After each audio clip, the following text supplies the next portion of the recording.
మొన్న జరిగిన సాయి కృష్ణ కేసు తీసుకున్న పోలీసుల వేధింపులకు గురై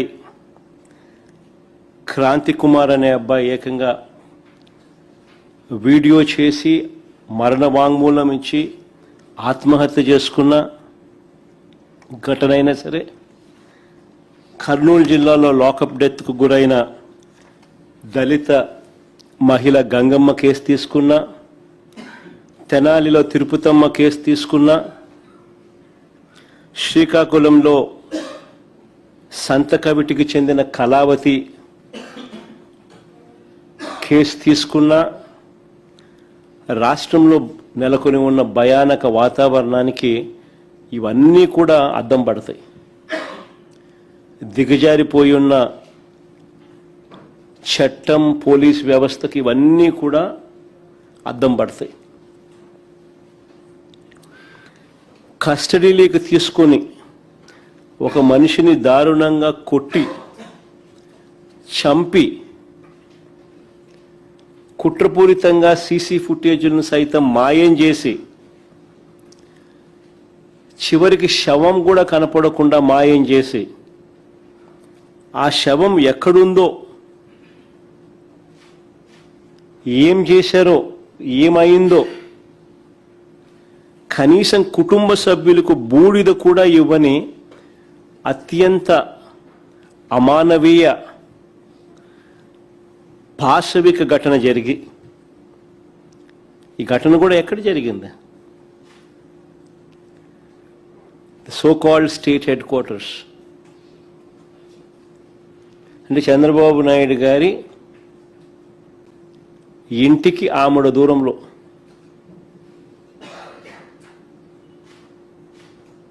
రాష్ట్ర ప్రజలందరూ కూడా నివ్వెరపోయే ఘటన. ఇవి ఒక్కొక్కటిగా కూడా బయటికి వస్తూ ఉంటే ఆంధ్రప్రదేశ్లో ఇలాంటివి జరగడం ఏమిటి అని చెప్పి చంద్రబాబు నాయుడు గారిని ఎవరూ కూడా నిలదీయకూడదట.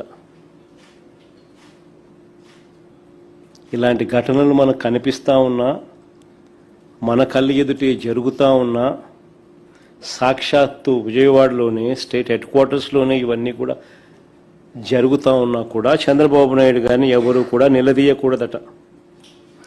వీటి గురించి ప్రశ్నిస్తే, వీటి గురించి నిలదీస్తే వెంటనే వాళ్ళ దగ్గర నుంచి వచ్చే మాటలు ఏమిటి? క్రిమినల్స్కు మద్దతు ఇస్తారా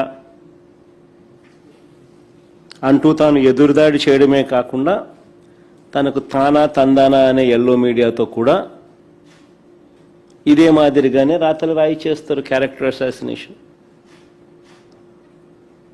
జరిగిన ఘటనలో అమానవీయంగా ఒక వ్యక్తిని పోలీస్ కస్టడీలో తీసుకోవడం, కొట్టడం, చంపడం, కుట్రపూరితంగా సీసీ ఫుటేజ్ను మాయం చేయడం, చివరికి శవం కూడా మాయం చేసిన పరిస్థితి.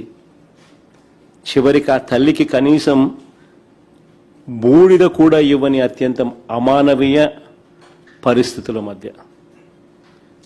దాని గురించి ఎవరు మాట్లాడరు. సో కాల్డ్ ఎల్లో మీడియా తానా తందానా అని చంద్రబాబు నాయుడుకు భజన చేస్తూ ఉన్న వీళ్ళు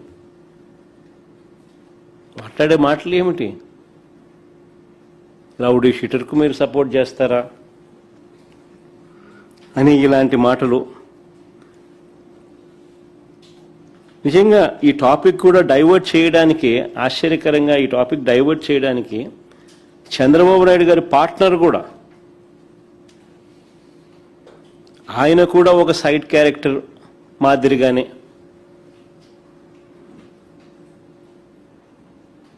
వీళ్ళతో తాను తందానా అంటూ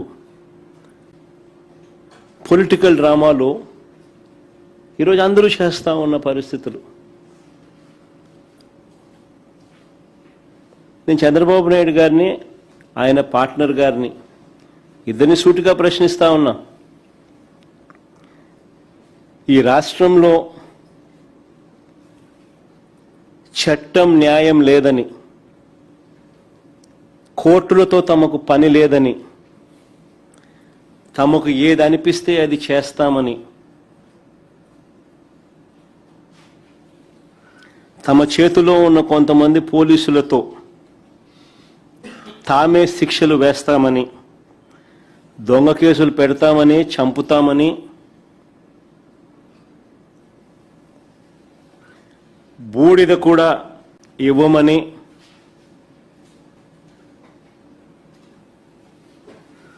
అధికారిక ప్రకటన చేయగలరా? చంద్రబాబు నాయుడుని అడుగుతా ఉన్నా, ఆయన పార్టీలను అడుగుతా ఉన్నా. అధికారికంగా ఇవన్నీ మేము చేయగలమని చెప్పి మీరు అధికారికంగా ప్రకటన చేయగలరా?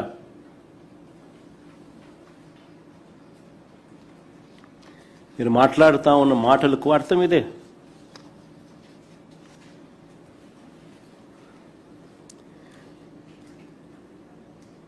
కవరప్లో భాగంగా సాయి కృష్ణ మొదట రౌడీ షీటర్ అన్నారు. కవరప్లో భాగంగా ఇదే సాయి కృష్ణ అనే పిల్లాడిని మొదట రౌడీ షీటర్ అన్నారు. రౌడీ షీటర్ను వెనకేసుకుని వస్తారా అని కూడా ఎదురుదాడి చేశారు. జనం ఎప్పుడైతే చీకొట్టడం మొదలుపెట్టారో అప్పుడు వెంటనే మళ్ళీ యూటర్న్ తీసుకొని ఇదే చంద్రబాబు నాయుడు గారు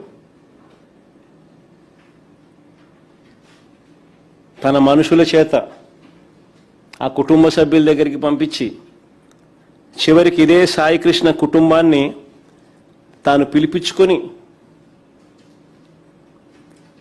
సెక్రటేరియట్లో వాళ్ళకు టైం ఇచ్చి వాళ్ళ పక్కన కూర్చొని వాళ్ళ చేయి పట్టుకొని ముసలి కన్నీరు కారుస్తూ న్యాయం చేస్తాను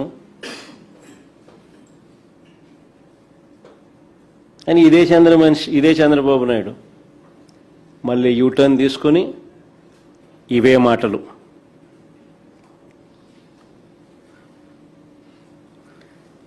అసలు ఏ రకంగా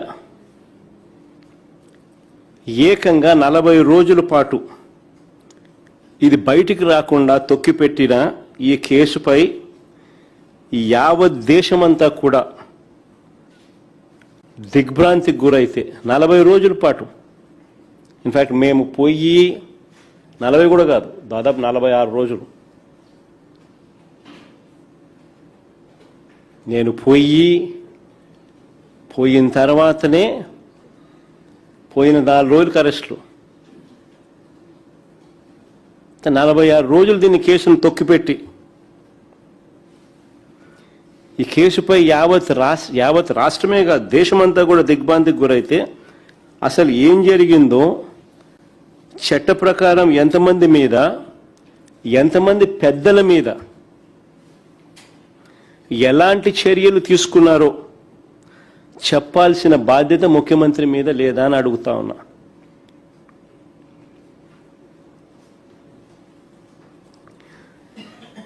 ఇంత జరిగినా కూడా ఇప్పటికీ కూడా చంద్రబాబు నాయుడు గారిలో కానీ ఈ ప్రభుత్వంలో కానీ ఎక్కడా కూడా చిత్తశుద్ధి అనేది కనిపించదు. ఎక్కడా కూడా ఏ కోశానైనా కూడా కనీసం రిమోర్స్ లేదు, పశ్చాత్తాపం లేదు.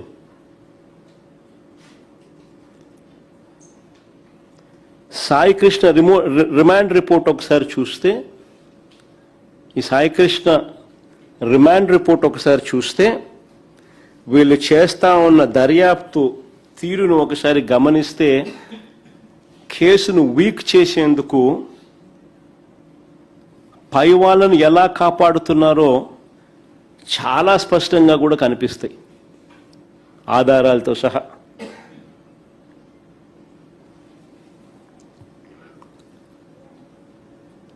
నేను 4-5 పాయింట్ల రిపోర్ట్ల ఆధారంగాను 4-5 పాయింట్లు లాజిక్తో చెప్తా, లాజికల్గా నేను చెప్తాను. రాష్ట్ర ప్రజలందరూ కూడా ఆలోచన చేయమని అడుగుతా ఉన్నా. సాయి కృష్ణను మార్కాపురం నుంచి తీసుకువచ్చింది టాస్క్ ఫోర్స్ పోలీసులు. సాయి కృష్ణను మార్కాపురం నుంచి తీసుకువచ్చింది మార్కాపురం నుంచి తీసుకొచ్చింది టాస్క్ ఫోర్స్ పోలీసులు.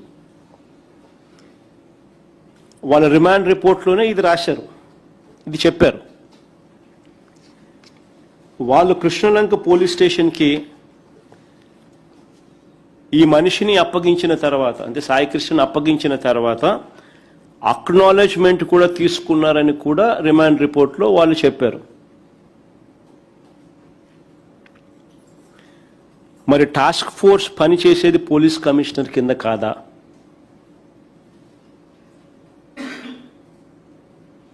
మరి టాస్క్ ఫోర్స్ పనిచేసేది పోలీస్ కమిషనర్ కింద కాదా? మరి ఇది జరిగింది ఎప్పుడు? మే 6వ తారీఖున. మరి ఇది జరిగింది మే 6వ తారీఖున. ఇది జరిగితే సాయి కృష్ణ తల్లి మే 28న, సాయి కృష్ణ తల్లి మే 28న రాత్రి 7:26 ఇదే విజయవాడ సిపికి అర్జీ ఇస్తూ, ఇదిగోండి కాపీ కూడా, అర్జీ కాపీ, టైమింగ్ కూడా రాసింది చూడండి దాంట్లో. సాయి కృష్ణ తల్లి ఇదే సిపికి మే 28న రాత్రి 7:26 విజయవాడ సిపికి అర్జీ ఇస్తూ తన కొడుకును పోలీసులు తీసుకొచ్చారని, ఇప్పటి వరకు ఏ కోర్టులోనూ ప్రవేశపెట్టలేదని, లాకప్ డెత్ చేశారన్న అనుమానాలు ఉన్నాయని, అత్యవసరంగా ఈ కేసులో జోక్యం చేసుకోమని అడిగితే ఇదే సిపి పట్టించుకోలేదు. ఇదే సిపి పట్టించుకోలేదు. ఇదే సిపి ఆధ్వర్యంలో పనిచేస్తా ఉన్న టాస్క్ ఫోర్సు ఈ పిల్లాడిని తీసుకొస్తారు. మే 6వ తారీఖున కృష్ణలంక పోలీస్ స్టేషన్లో పోలీస్ స్టేషన్కి అప్పచెప్తారు. అప్పచెప్పిన తర్వాత అక్నాలెడ్జ్మెంట్ కూడా తీసుకుంటారు. టాస్క్ ఫోర్స్ అన్నది సిపి అధీనంలో పనిచేస్తుంది. అదే సిపికే సాయి కృష్ణ తల్లి మళ్ళీ మే 28వ తారీఖున, మే 6వ తారీఖున జరిగితే మే 28వ తారీఖున సాయి కృష్ణ తల్లి అదే సిపికే అర్జీ పెట్టుకుంటే, ఇవన్నీ కూడా డౌట్స్ రేస్ చేస్తూ అర్జీ పెట్టుకుంటే కూడా సిపి పట్టించుకునే పరిస్థితి లేదు. తర్వాత సాయి కృష్ణ బంధువులు, దీని తర్వాత మళ్ళీ సాయి కృష్ణ బంధువులు డీజీపీ గారికి కూడా చెప్పినారు. డీజీపీ గారిని కూడా అప్రోచ్ అయ్యి డీజీపీకి కూడా చెప్పారు. చెప్పినా ఆయన పట్టించుకోలేదు.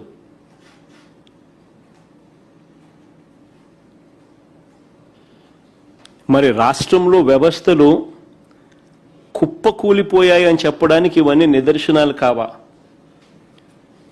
సిఐని సిపి కాపాడుతాడు, సర్కిల్ ఇన్స్పెక్టర్తో పనిచేయిస్తాడు తనే కాబట్టి సిఐని సిపి కాపాడుతాడు, సిపిని డీజీపీ కాపాడుతాడు, డీజీపీని చంద్రబాబు కాపాడుతాడు.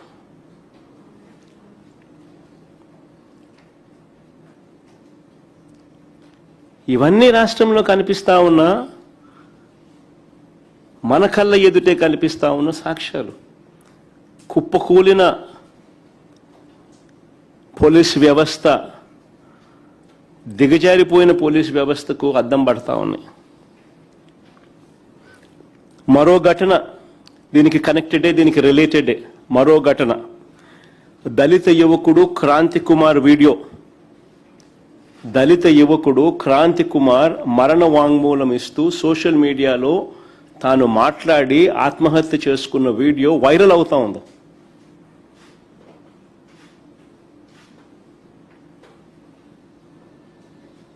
అయినా తన చావుకు కారణం, ఆ వీడియోలో తాను మాట్లాడుతూ, క్రాంతి కుమార్ మాట్లాడుతూ, ఆ పిల్లాడు మాట్లాడుతూ తన చావుకు కారణం ఇదే పోలీస్ స్టేషన్, ఇదే సిఐ పేరు చెప్పి మరణ వాంగ్మూలం ఇస్తూ తను ఆత్మహత్య చేసుకుని ఆ వీడియో వైరల్ అవుతా ఉన్నా కూడా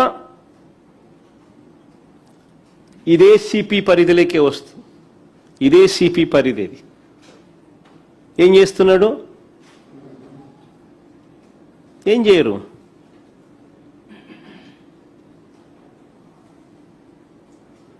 డీజీపీ ఏం చేస్తా ఉన్నాడు?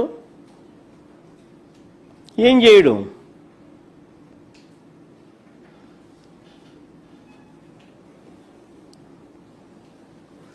మరి క్రాంతి కుమార్ మరణ వాంగ్మూలానికి విలువ లేదా? మన ఆ పిల్లాడి మరణ వాంగ్మూలానికి విలువ లేదా? మరి ఓ తల్లి పెట్టుకున్న అర్జీకి విలువ లేదా?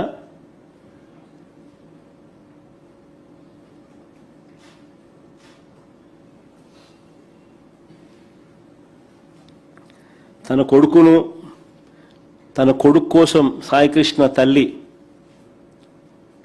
వేదన పడుతూ రోజు పోలీస్ స్టేషన్ చుట్టూ తిరుగుతూ అర్జీలు పెట్టుకున్న దానికి విలువ లేదు. ఓ యంగ్స్టర్ చనిపోతూ ఆత్మహత్య చేసుకుంటూ మరణ వాంగ్మూలం ఇచ్చి సోషల్ మీడియాలో వైరల్ అయినా కూడా ఆ మరణ వాంగ్మూలానికి విలువ లేదు.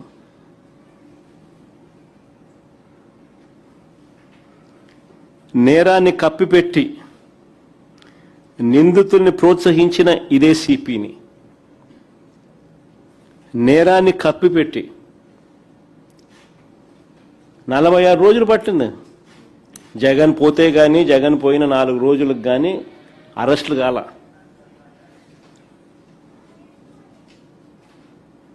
ఆ అరెస్టులలో కూడా చిన్నోళ్ళను పెద్దోళ్ళని విడిచిపెట్టి అంటే నేరాన్ని కప్పిపెట్టి నిందితుల్ని ప్రోత్సహించిన సిపిని, డీజీపీని, చంద్రబాబు నాయుడు గారిని ఎందుకు బాధ్యుల్ని చేయడం లేదని అడుగుతా ఉన్నా. ఇవన్నీ కనిపిస్తా ఉన్నాయి. సిఐని కాపాడుతా ఉన్నాడు సిపి, సిపిని కాపాడుతా ఉన్నాడు డీజీపీ, డీజీపీని కాపాడుతా ఉన్నాడు చంద్రబాబు గారు. మరి వీళ్ళందరినీ ఎందుకు బాధ్యుల్ని చేయడం లేదని అడుగుతా ఉన్నా. ఇందులో చంద్రబాబుకున్న ఇంట్రెస్ట్ ఏమిటి అని అడుగుతా ఉన్నా. ఇంతగా బరి తెగించి పై అధికారులందరినీ ఇంతగా కాపాడుతా ఉన్నాయి చంద్రబాబు నాయుడు గారు ఇంట్రెస్ట్ ఏమిటి అని అడుగుతా ఉన్నా. ఏ పొలిటికల్ ప్రయోజనాలను ఆశించి ఈ కేసును కవరప్ చేస్తా ఉన్నారని అడుగుతా ఉన్నా.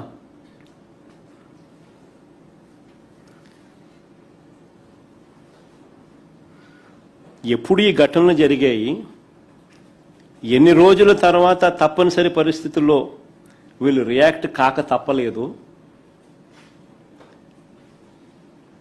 అసలు ఈ ఘటన గన ఇంత పెద్దది కాకపోయిందంటే, జగన్ కూడా పోకపోయిందంటే అసలు ఇన్సిడెంటే లేదు, కవరప్.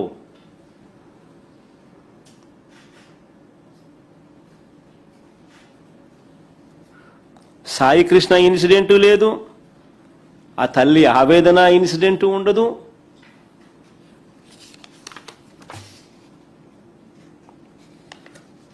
ఇంకో పిల్లాడు క్రాంతి కుమార్ ఇన్సిడెంటు లేదు. తన ఆత్మహత్య సోషల్ మీడియాలో వైరల్ అవుతా ఉన్న మరణ వాంగ్మూలము ఏమీ లేవు.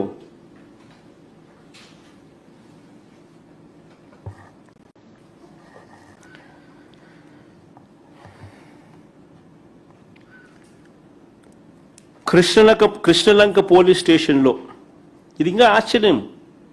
కాన్స్పిరసీ అనేది ఎంత లోతుగా ఉంది అని చెప్పడానికి ఇంకొక ఉదాహరణ.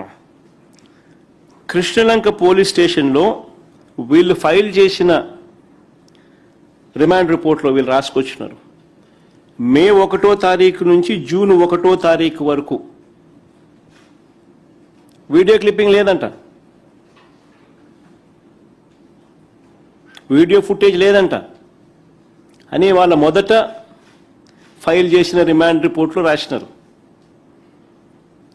మళ్ళీ మధ్యలో ఇద్దరు కానిస్టేబుల్ ఏదో అరెస్ట్ చేసినట్టున్నారు నిన్నేదో. వాళ్ళ రిమాండ్ రిపోర్ట్లు ఏమో రాసినా తెలుసా? 18 నెలలుగా సీసీ కెమెరాల ఫుటేజ్ తొలగించినట్టు వాళ్ళ రిమాండ్ రిపోర్ట్లో రాస్తారు. అంటే ఎన్ని మర్డర్లు జరిగినాయో ఈ 18 నెలల్లో.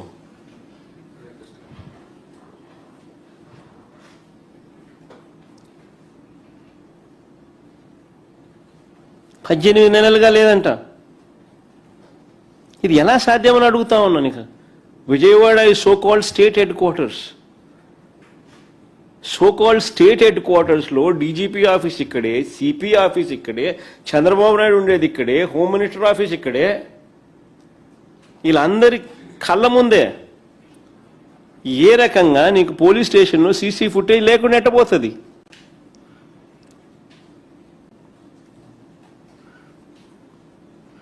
ఎవరికి నచ్చినట్లు వాళ్ళు డిలీట్ చేయడం కుదురుతుందా?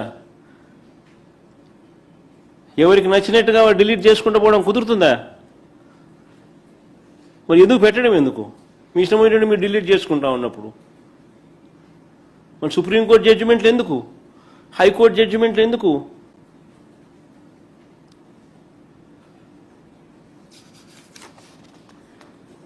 పోనీ ఇక్కడ డిలీట్ చేస్తే, పోనీ పోలీస్ స్టేషన్లో ఇక్కడ డిలీట్ చేస్తే కమాండ్ కంట్రోల్ సెంటర్లో ఉన్న ఫుటేజ్ ఏమైంది? ఒక చోట డిలీట్ చేస్తే రెండో చోట ఎక్కడ ఉండదా? పోలీస్ స్టేషన్లో డిలీట్ చేస్తే కమాండ్ కంట్రోల్ సెంటర్లో ఉన్న ఫుటేజ్ ఏమైంది? వీడియో ఫుటేజ్ ఏమైంది? సిపి ఆఫీస్లో దీనికి సంబంధించిన ఫుటేజ్ ఏమైంది? డీజీపీ ఆఫీస్లో దీనికి సంబంధించిన ఫుటేజ్ ఏమైంది? పోలీసు వ్యవస్థను నిజంగా ఎలా దుర్వినియోగం చేస్తూ ఉన్నారు అని చెప్పడానికి ఇది ఇంకొక నిదర్శనం కాదా అని అడుగుతా ఉన్నా.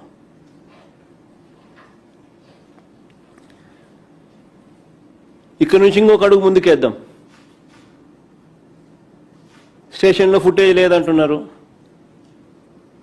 కొన్ని విజయవాడ నగరంలోని బస్టాండు, విజయవాడ నగరంలోని రైల్వే స్టేషన్లు, విజయవాడ నగరంలోని రోడ్ జంక్షన్స్, విజయవాడ నగరంలోని పబ్లిక్ ప్లేసులు, వీటిలో ఉన్న వీడియో ఫుటేజ్ ఏమైంది? వీటిలో ఉన్న కెమెరాల ద్వారా ఈ శవాన్ని, మృతదేహాన్ని ఎక్కడి నుంచి తీసుకెళ్లారు అన్నది కనుక్కోవచ్చు కదా? ఎక్కడికి తీసుకెళ్లారో కనుక్కోవచ్చు కదా? కానీ సిట్ ఈ దిశగా ఎందుకు పనిచేయలేదు అని అడుగుతా ఉన్నా. ఆ మృతదేహాన్ని ఎక్కడికి తీసుకెళ్లారు అనేది ఈ కెమెరాల ద్వారా కూడా కనుక్కోవచ్చు కదా? ఎందుకు సిట్ ఈ దిశగా అడుగులు వేయలేదని అడుగుతా ఉన్నా. మేట్రిక్స్ సిస్టమ్ క్లౌడ్ సర్వర్లలో, ఈ మేట్రిక్స్ సిస్టమ్ క్లౌడ్ సర్వర్లలో 90 రోజుల వరకు ఫుటేజ్ ఉంటుందని తెలిసిన వాటిని సిట్ ఎందుకు స్వాధీనం చేసుకోవడం లేదు అని అడుగుతా ఉన్నా.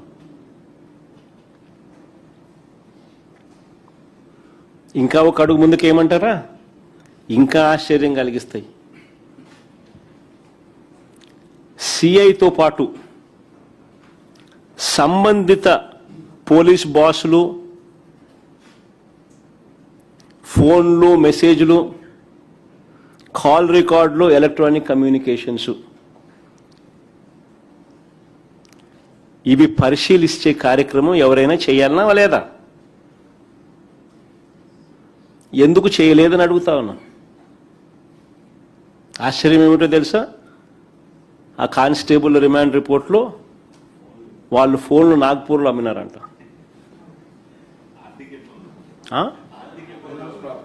ఆర్థిక ఇబ్బందుల వల్ల వాళ్ళ ఫోన్లు నాగ్పూర్లో వాళ్ళు అమ్మినారంట. అసలు ఏమిది? మనిషిని చంపేసినారు. శవాన్ని కనపడకుండా చేసేసినారు. వీడియో ఫుటేజ్ లేదు, మాయం చేసినారు.